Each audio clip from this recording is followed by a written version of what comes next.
My name is Grant Dunn. I'm from Oxford, Michigan.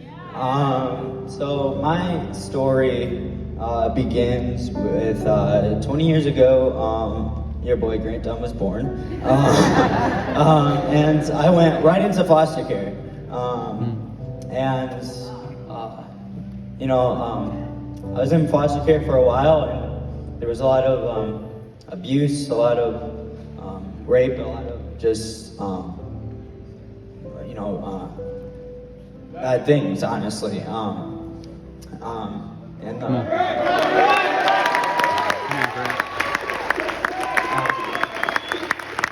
And to me, honestly, it was just normal.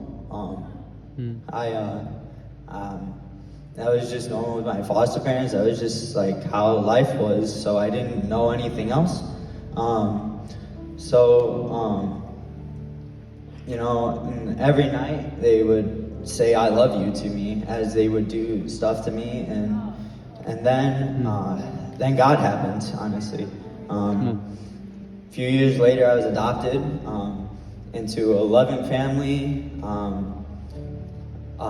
They're pastors in Michigan. They're amazing people. I love them, but it was hard for me to show something I never had.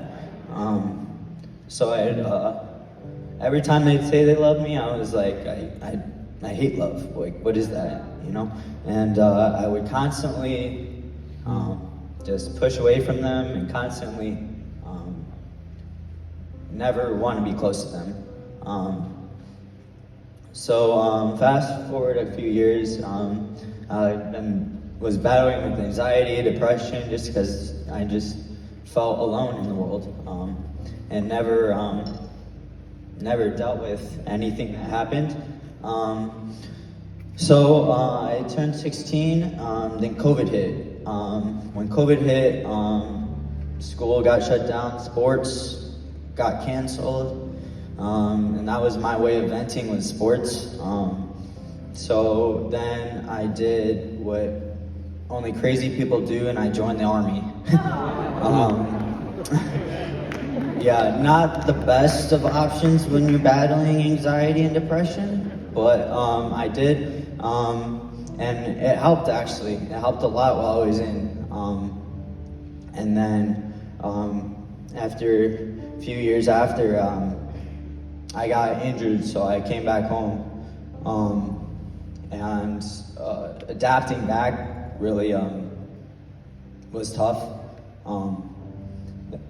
During that, right less than a month after, there was a school shooting at my school. So that just broke me down. And all during that, I was that good pastor's kid, serving in the youth group, serving on all that, telling all these kids that, God is good, He has a good plan.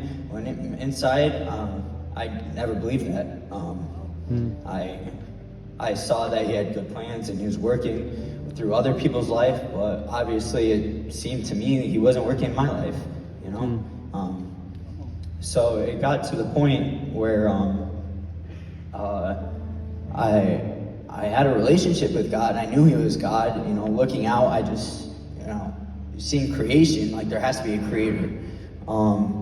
But to actually believe that He had good plans for me, as the song says, was tough.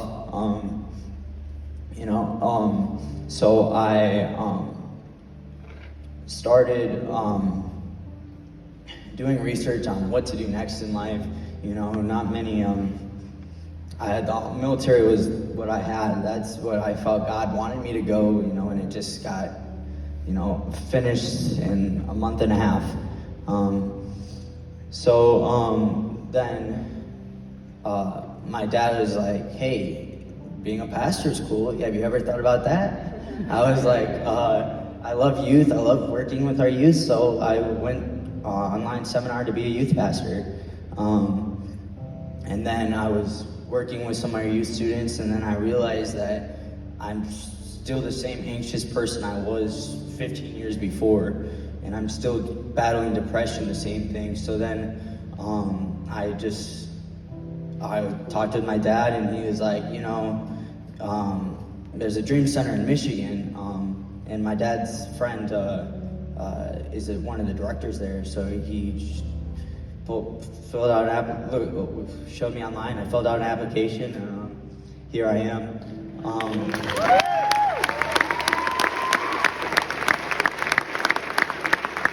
Since being at the Dream Center, I just I have a brotherhood.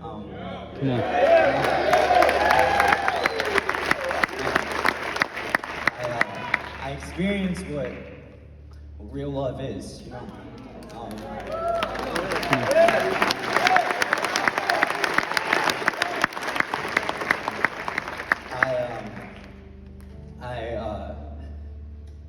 During the last time y'all did the good, He Has a Good Plan song, I came to the altar. It was at the end of service, and I realized that in order to fully be healed, you have to fully surrender. And, once I did that, that was kind of a breaking point in my life, and in my program, honestly.